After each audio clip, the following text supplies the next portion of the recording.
Hello दोस्तों, मेरा नाम है आबिद मिर्ज़ा और आप देख रहे हैं आबिद टेक। दोस्तों, आज मैं आपको बताने वाला हूँ एक्स पार्टी इंजंक्शन क्या होता है। ये एक्स पार्टी इंजंक्शन और आप सिविल के केस हैंडल करते हैं तो आपको ये एक्स पार्टी इंजंक्शन के बारे में पता होना चाहिए कि ये आखिर एक्स पार्टी इंजंक्शन है क्या। तो चलिए जानते हैं। तो दोस्तों, सिविल लॉ में जब कोई पार्टी कोर्ट से किसी काम को रोकने के लिए तुरंत राहत मांगती है और कोर्ट बिना दूसरी पार्टी को सुने ही ऑर्डर कर देता है तो उसे एक्स पार्टी इंजंक्शन कहते हैं। चलिए इसे एक प्रैक्टिकल वे में समझते हैं कि आखिर ये एक्स पार्टी इंजंक्शन हम प्रैक्टिकल तौर पर कहाँ कहाँ यूज़ करते हैं। आमतौर पर कोर्ट दोनों पक्षों या पार्टियों को सुने बिना फैसला नहीं देता, यानी दोनों पार्टियों को सुनता है और फिर फैसला देता है, और इसी को एक प्रिंसिपल कहते हैं जिसे बोलते हैं ऑडी एल्ट्रम पार्टम। तो इस सिद्धांत का मतलब है कि दोनों पार्टियों को सुनना और फिर फैसला देना। इसे लैटिन में कहते हैं ऑडी एल्ट्रम पार्टम। लेकिन कुछ खास हालात में जब मामला बहुत अर्जेंट हो तो कोर्ट एक्स पार्टी इंजंक्शन का ऑर्डर देता है।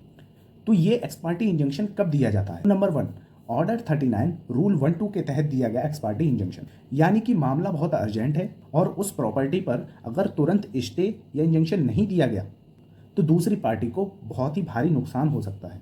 यानी कि दूसरी पार्टी को उस काम को रोकने के लिए जितना टाइम लगेगा नोटिस देने में, ठीक है, यानी कि उसको नोटिस देने में वक्त लगेगा और उस बीच मामला हाथ से निकल गया तो एक भारी नुकसान उठाना पड़ सकता है। तो ऐसा मामला जो कि मुझे नुकसान ना पहुंचाए, इसीलिए मैं रूल ऑर्डर 39(1)(2) के तहत एक स्टे ग्रांट मांग सकता हूं कोर्ट से कि मेरा जो अर्जेंट मामला है उस पर तुरंत स्टे लगाया जाए। तो ये यहाँ पे दूसरी पार्टी को सुना नहीं गया, सिर्फ एक पक्ष को सुनकर, उसकी बातों को सुनकर ऑर्डर दिया कोर्ट ने कि ये मामला जो है यथास्थिति उस पर बनी रहे। तो यहाँ पे ऑर्डर 39 रूल 1-2 के तहत जो है हमें एक्स पार्टी इंजंक्शन का ऑर्डर कोर्ट देती है। तो कोर्ट कब कब ये एक्स पार्टी इंजंक्शन देता है?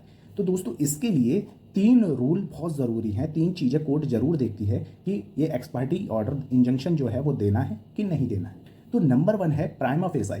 प्राइमा फेसाई कि क्या पहली नज़र में ही समझ में आ जाए कि हाँ भाई, मामला जो है ये इसी पार्टी का है और ये पार्टी का नुकसान हो रहा है और इसी की चीज़ की जो डॉक्यूमेंट है वगैरह एक ही नज़र में समझ में आ जाए कि हाँ, जो डॉक्यूमेंट है वो साफ साफ इसी की तरफ कह रहे हैं, तो उसको कहते हैं प्राइमा फेसाई, यानी कि पहली नज़र में पहचान लेना कि ये बात सही है, यानी कि केस जो है वो मजबूत लग रहा है। अब दूसरा आता है इर्रिपरेबल लॉस, कि अगर कोर्ट एक्स पार्टी इंजंक्शन नहीं देता इस प्रॉपर्टी पर तो वादी जो है, जो एक्स पार्टी इंजंक्शन का ऑर्डर चाहता है, उसको क्या नुकसान हो सकता है जिसकी भरपाई पैसे से ना हो सके।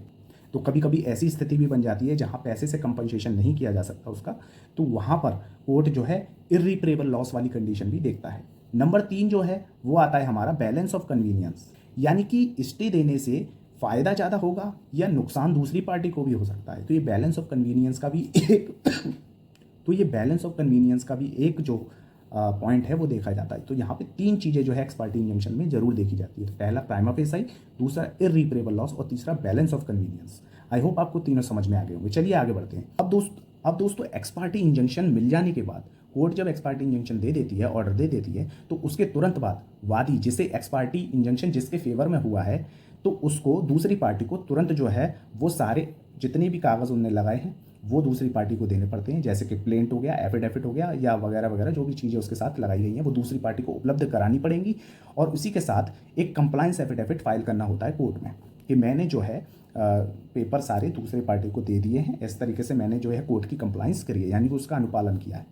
तो दोस्तों, क्या ये एक्स पार्टी इंजंक्शन जो है वो परमानेंट होता है? तो दोस्तों नहीं, ये एक टेम्परेरी है, ठीक है। ये एक टेम्परेरी ऑर्डर होता है कि जब तक आपका ये केस चल रहा है उस प्रॉपर्टी पर जो है वो वैसी ही स्थिति बनी रहेगी जब तक कोर्ट को कन्वीनियंस ना लगे कि यहाँ पे जो है अब स्टे हटाना ज़रूरी है। यानी दूसरी पार्टी को एक अगली तारीख दी जाती है कि आइए, अभी मैंने इस पे स्टे लगा दिया है और आप दूसरी पार्टी कोर्ट में आइए और उस जो स्टे लगाया है या अपनी बात जो है वो कोर्ट में आके कहिए और उस स्टे को वैकेट कराइए, नहीं तो वो स्टे लगा रहेगा। तो दूसरी पार्टी के जवाब आने के बाद ही कोर्ट ये तय करती है कि जो स्टे लगाया है वो जारी रहेगा या उसे वैकेट कर दिया जाए। वैकेट बोलते हैं कैंसिल करना स्टे को, ठीक है। तो लीगल भाषा में उसे वैकेट बोलते हैं। तो यहाँ पर अगर दूसरी पार्टी को लगता है कि स्टे जो है वो गलत दिया गया है तो दूसरी पार्टी कौन सा एप्लीकेशन जो है वो कोर्ट में फाइल करेगी? तो दोस्तों उसके लिए ऑर्डर 39 रूल 4 को स्टे को वैकेट कराने के लिए एप्लीकेशन मूव करनी पड़ती है बिफोर द ऑनेबल कोर्ट। तो आई होप आपको ये पूरी वीडियो समझ में आई होगी कि इंजंक्शन क्या है, एक्स पार्टी इंजंक्शन क्या है। तो अगर आपको ये वीडियो पसंद आई है तो लाइक कीजिएगा, कमेंट जरूर कीजिएगा और चैनल को सब्सक्राइब जरूर कीजिएगा। मिलते हैं अगली वीडियो में ऐसे ही शानदार टॉपिक के साथ। तब तक के लिए सायोनारा, जय हिंद एंड बाय।